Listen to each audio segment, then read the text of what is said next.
खरं म्हणजे महाराष्ट्रातील मतदारांनी संजय राऊताच्या तोंडामध्ये विजयाचा एवढा बोळा घातला, मला असं वाटलं नव्हतं की आज भोंगा वाजेल. पण रोज सकाळी 9 वाजता वाजणारा भोंगा मुळातच 11च्या नंतर आज वाजला. 2 तास उशिरा गेला, कदाचित उद्या दिसणारही नाही. मला एका गोष्टीची कमाल वाटते की स्पष्ट जनादेश महायुतीला दिला असताना आता आमचे विरोधक विवेकच्या नावाने रडायला लागले, न्यायदेवतेच्या नावाने रडायला लागले. नैतिकता असेल तर कुठंतरी आपला पराभव मान्य करायलाच हवा.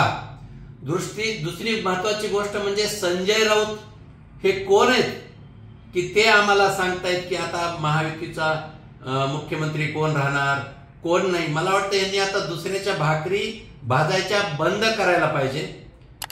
शपथविधी कुठे होणार, तो गुजरातला घ्यावा का?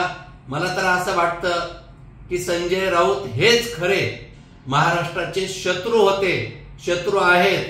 आणि हे आता महाविकास आघाडीच्या नेत्यांनी ओळखलंय आणि म्हणून आता संजय राऊताला खड्यासारखं महाविकास आघाडी उचलून बाजूला टाकल्याशिवाय राहणार नाही. 2-3 दिवसात तुम्हाला कळेल.